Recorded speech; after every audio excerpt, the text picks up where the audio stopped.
Assalamualaikum warahmatullahi wabarakatuh. Selamat pagi anak-anak. Bagaimana kabar kalian hari ini? Sehat? Alhamdulillah. Baik anak-anak. Terlebih dahulu saya akan membacakan pengertian dari menulis teks dalam drama.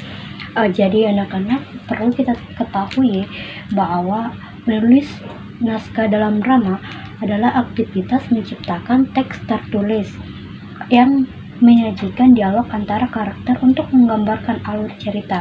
Nah, di dalam naskah drama berbeda dari bentuk prosa lain karena cerita dikomunikasikan melalui percakapan dan interaksi para tokoh yang diperankan bukan melalui narasi langsung. Nah, anak-anak, dalam naskah drama ini berfungsi sebagai panduan utama saat berproduksi drama, sehingga elemen dialog dan petunjuk sangat penting dalam penyusunnya. Tolong anak-anak perhatikan yang ibu tampilkan di atas. Kalian bisa lihat yang ibu tampilkan bahwa struktur teks dalam drama itu terbagi menjadi 3 bagian. Yang pertama yaitu prolog, yang kedua dialog, yang ketiga pilog.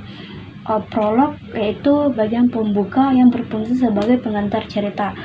Yang kedua itu dialog, yaitu inti dari naskah drama yang berisi percakapan antara tokoh menggambarkan alur cerita secara rinci. Yang terakhir yaitu epilog, bagian penutup yang berisi simpulan atau amanat dari keseluruhan cerita. Nah, anak-anak, di sini juga terdapat langkah-langkah menulis dalam naskah drama. Yang pertama yaitu merumuskan naskah cerita dan menyusun tokoh.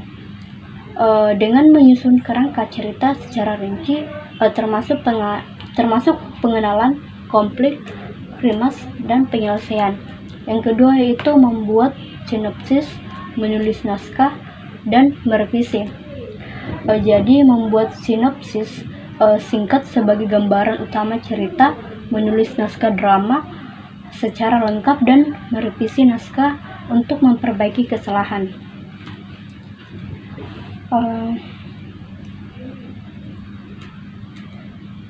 Di sini ibu akan memperlihatkan contoh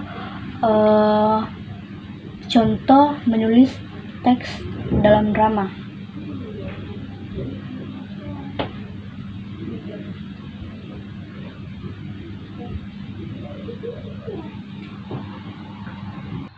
Contoh teks drama berjudul Zaman, karya Sri Kuncoro.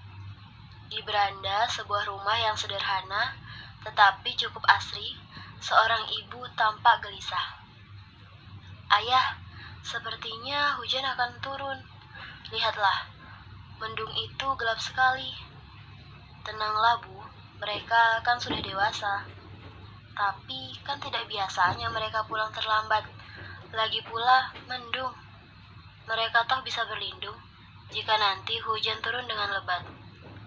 Ayah selalu begitu. Ibu juga selalu begitu. Keduanya diam. Lalu anak kedua memasuki pintu panggung. Kenapa pulang terlambat, Man? Sudah makan siang, Nak? Sudah, Bu. Tadi ada demo yang menghambat lalu lintas. Demo tentang apa dan oleh siapa? Tidak tahu ya. Saya tidak peduli demo macam apa dan oleh siapa. Masuk ke kamar, ganti baju dan keluar lagi. Kau mau kemana lagi, Man? Voli, Bu. Ada latihan di stadion. Mendung begitu gelap. Kakakmu belum pulang. Carilah dulu. Saya sudah terlambat, Bu. Lagi pula kakak pasti bisa menjaga diri. Hujan akan segera turun. Nanti dia terjebak hujan. Jemputlah dulu. Bu, saya sudah berumur 19 tahun. Jadi saya rasa kakak juga sudah dewasa. Man, jangan kasar kepada ibumu. Anak satu mendadak nyelonong masuk dan menghempaskan tubuhnya ke kasur. Tuh Bu, Putri Cinderella sudah kembali ke istana. Saya pergi dulu. Rese lu. Biasalah Bu, memperjuangkan keadilan. Keadilan macam apa? Keadilan bagi rakyat jelata. Sekarang ini ya segala kepentingan umum. Kau berurusan dengan polisi. Demi keadilan, Bu. Jangan macam-macam kamu ya. Ibu jangan khawatir, jangan panik seperti itu. Baik anak-anak, itulah contoh dalam menulis teks dalam drama. Selanjutnya kita akan memasuki kesimpulan. Perhatikan yang ibu tampilkan di atas. Ibu akan membacakan terlebih dahulu. Jadi anak-anak, dengan menguasai tahap-tahap penulisan dan struktur naskah drama, seorang tidak hanya dapat menciptakan karya yang siap untuk dipentaskan, tetapi juga mampu menghargai nilai estetika serta pesan-pesan moral yang ada dalam drama. Nah, pengetahuan ini mampu memperluas seni dan sastra. Baik, itulah yang ibu sempat sampaikan hari ini. Wabillahi wa taufiq hidayah. Wassalamualaikum warahmatullahi wabarakatuh.